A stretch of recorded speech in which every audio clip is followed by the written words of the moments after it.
Generation gap ഇത് പലർക്കും എക്സ്ക്യൂസും ആണ്, പലർക്കും അത് പല സിറ്റുവേഷനിൽ യൂസ് ചെയ്യുന്ന ഒരു എസ്കേപ്പിസും ആണ്. ജനറേഷൻ ഗ്യാപ്പ് എന്നും ഉണ്ടായിരിക്കും. ഇപ്പോ ഞാൻ നിൽക്കുന്ന ഈ ജനറേഷന്റെ ഒരു രീതികളല്ല എന്റെ പാരന്റ്സ് ഉണ്ടായിരുന്ന സമയത്ത്. ഇപ്പം വളർന്നു വരുന്ന കുട്ടികളുടെ സാഹചര്യമാണെങ്കിൽ അത് വളരെ ഡിഫറെന്റ് ആണ്. അപ്പോൾ ഈ ഗ്യാപ്പ് എന്നും നിലനിൽക്കുന്നതായിരിക്കും. പക്ഷെ ഇപ്പോ പാരന്റ്സ് ഒക്കെ കുറച്ച് കൺസേൺ ആവേണ്ട കാര്യങ്ങൾ എന്ന് പറഞ്ഞിട്ടുണ്ടെങ്കിൽ, ഈ പാരന്റ്സ് ഉണ്ടായിരുന്ന സമയത്ത് ഉണ്ടായിരുന്ന ഒരു ഇന്റർനെറ്റിന്റെ അവൈലബിലിറ്റിയോ കാര്യങ്ങളൊന്നുമല്ല ഇപ്പൊ ഉള്ളത്. അന്നൊരു കീപാഡ് ഫോണും ഇന്റർനെറ്റിൽ സെർച്ച് ചെയ്തിട്ട് മണിക്കൂറുകളോളം വെയിറ്റ് ചെയ്തിരിക്കുന്ന സാഹചര്യമൊക്കെയാണ്. അപ്പൊ ഈ ഇൻഫോർമേഷൻസും അതുപോലെ കോണ്ടന്റ് കൺസെപ്ഷൻസ് ഒക്കെ അത്രയും കൂടിയിട്ടുള്ള ഒരു സാഹചര്യമാണ്.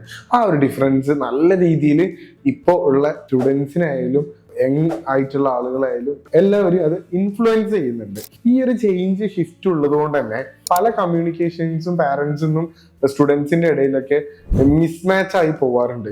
അത്